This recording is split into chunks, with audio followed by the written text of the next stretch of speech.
ఆంధ్రప్రదేశ్లో పెత్తందారులకు పేదలకు మధ్య యుద్ధం మళ్లీ మొదలైంది.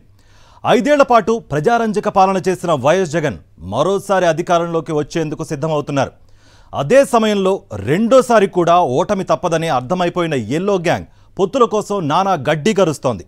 జగన్ ప్రజలతో మమైకమవుతుంటే చంద్రబాబు పవన్లు ఢిల్లీలో గల్లీ గల్లీ తిరిగి అక్కడ పెద్దల దయ కోసం పాకులాడుతున్నారు. ఏపీలో అధికార ప్రతిపక్షాల రాజకీయ సమరం ఎలా సాగుతోందో ఒలుకేద్దాం. మరో 4 రోజుల్లో సార్వత్రిక ఎన్నికల స్కెడ్యూల్ రాబోతోంది. ఆ తర్వాత నెల రోజుల్లో ఎన్నికల యుద్ధం ముగుస్తుంది. కరోనా 2 ఏళ్ల పాటు అతలాకుతలం చేసిన ఆంధ్రప్రదేశ్ను అభివృద్ధి పదంలో నడిపిస్తున్నారు ముఖ్యమంత్రి వైఎస్ జగన్. అదేవిధంగా ఎన్నికల్లో ప్రజలకు ఇచ్చిన హామీలను 100% అమలు చేసి ఎన్నికల యుద్ధానికి సిద్ధమయ్యారు. మీకు మంచి జరిగిందని భావిస్తేనే నాకు మరోసారి ఓటేయండని ధైర్యంగా ప్రజలను అడుగుతున్నారు వైఎస్ జగన్.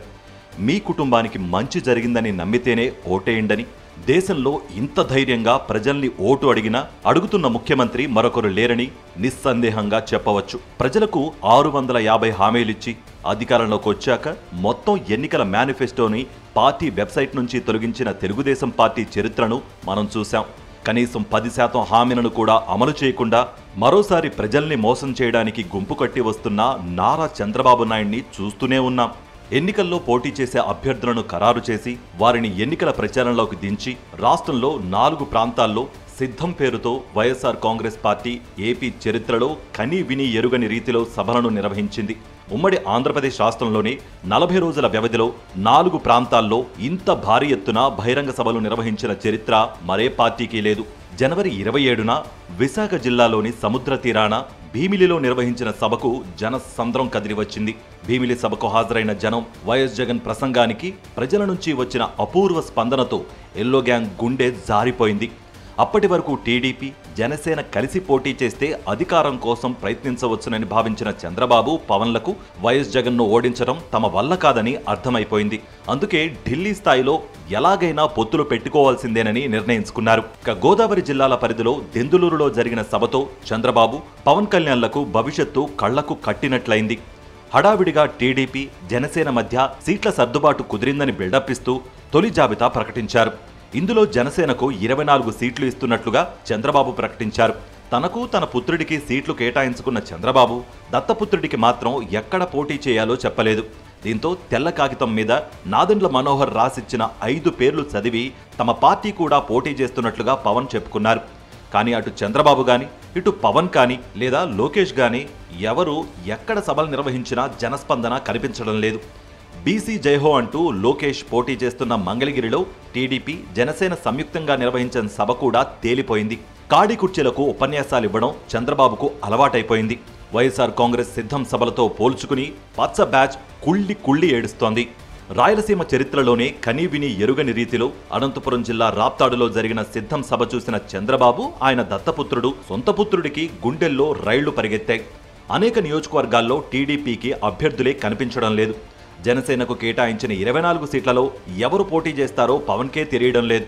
దీంతో వైఎస్ఆర్ కాంగ్రెస్లో గెలవరని పక్కన పెట్టేసిన వారిని చేర్చుకుంటూ తమ బలం పెరిగిందంటూ బిల్డప్పులు ఇవ్వడం ప్రారంభించారు. అదే సమయంలో ఢిల్లీ వెళ్లి పడిగాపులు కాసి అమిత్ షాతో సమావేశమయ్యారు. 3 పార్టీలు కలిసి పోటీ చేస్తున్నాయని చెప్పించారు. కానీ ఎవరు ఎన్ని చోట్ల ఎక్కడెక్కడ పోటీ చేస్తున్నారనేది ఇంకా స్పష్టత రాలేదు. ఇటు చంద్రబాబు కోసం, అటు బీజేపీ కోసం త్యాగాలు చేయడానికి జనసేన త్యాగరాజు పవన్ సిద్ధంగా ఉన్నారు. ఆదివారం బాపట్ల జిల్లా అద్దంకి నియోజకవర్గంలోని మేదరమెట్ల నియోజకవర్గంలో నిర్వహించిన 4వ సిద్ధం సభ మిన్ను మన్ను ఏకం చేసింది. మేదరమెట్లను జన సునామీ చుట్టుముట్టింది.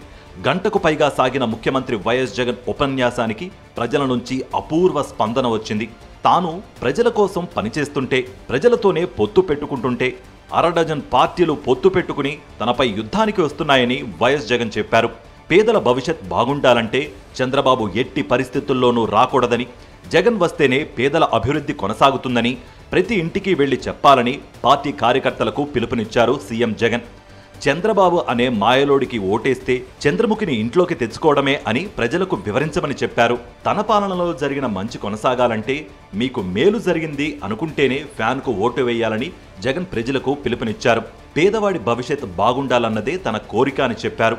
తాను అధికారం కోరుకునేది పేదల గుండెల్లో గుడి కట్టుకోవడానికే అని, చరిత్ర ఉన్నంతకాలం తన పేరు చిరస్థాయిగా ఉండిపోవాలన్నదే తన కోరిక అని ఎంతో ఉద్వేగంతో జగన్ చెప్పారు.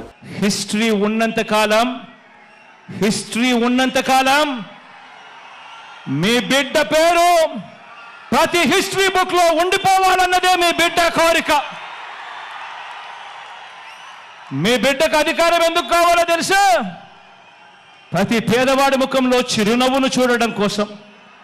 మీ బిడ్డకు అధికారం ఎందుకు కావాలో తెలుసా? ప్రతి పేదవాడి ఇంట్లో కూడా మీ బిడ్డ ఫోటో చిరకాలం ఉండాలని, చనిపోయిన తర్వాత కూడా మీ బిడ్డ ఎప్పుడూ ఆ పేదవాడి గుండెల్లో బ్రతికే ఉండడం కోసం మీ బిడ్డకు అధికారం కావాలి. దానికోసమే మీ బిడ్డ అధికారం అడుగుతున్నాడు. దానికోసమే మీ బిడ్డ పరితపిస్తా ఉన్నాడు. తన సామాజిక వర్గం కోసం, తన పుత్రుడి కోసం, తన గురువు రామోజీ కోసమే టీడీపీ అధినేత చంద్రబాబు పాకులాడుతున్నారు. 14 సంవత్సరాల పాటు అధికారంలో ఉన్నప్పటికీ ప్రజలకు ఏమీ చేయని చంద్రబాబు ఇప్పుడు మళ్లీ వైఎస్ జగన్ ఇస్తున్న సంక్షేమం కంటే 3 రెట్లు అదనంగా ఇస్తానని నమ్మపలుకుతున్నారు. వెన్నుపోటుకు బ్రాండ్ అంబాసిడర్గా గుర్తింపు తెచ్చుకున్న చంద్రబాబు, ప్యాకేజ్ స్టార్గా సెటిల్ అయిపోయిన పవన్ కళ్యాణ్లు ప్రజల గుండెల్లో నిలిచిపోయిన వైఎస్ జగన్ అంటే కుళ్ళుకుంటున్నారు. ఈసారి రాకపోతే మరెప్పటికీ తాము అధికారంలోకి రాలేమని తెలుసుకున్న చంద్రబాబు, ఆయన బ్యాచ్ ఎలాగైనా అధికారంలోకి వచ్చేందుకు చెయ్యని కుట్రలు లేవు, ఢిల్లీలో ఎక్కని దిగని గుమ్మాలు లేవు. 4.5 దశాబ్దాలుగా రాజకీయాలు చేస్తున్న నారా చంద్రబాబు నాయుడు ఏనాడు పేదల గురించి ఆలోచించింది లేదు. వారి అవసరాలు గుర్తించలేదు. ఎంతసేపు నేల విడిచి సాము చేయడం, ప్రజల్ని మోసం చేయడంగానే చంద్రబాబు రాజకీయ జీవితం గడిచింది. కానీ పేదల అభ్యున్నతి కోసం వైఎస్ జగన్ ముఖ్యమంత్రి అయినప్పటి నుంచి తాపత్రయపడుతున్నారు.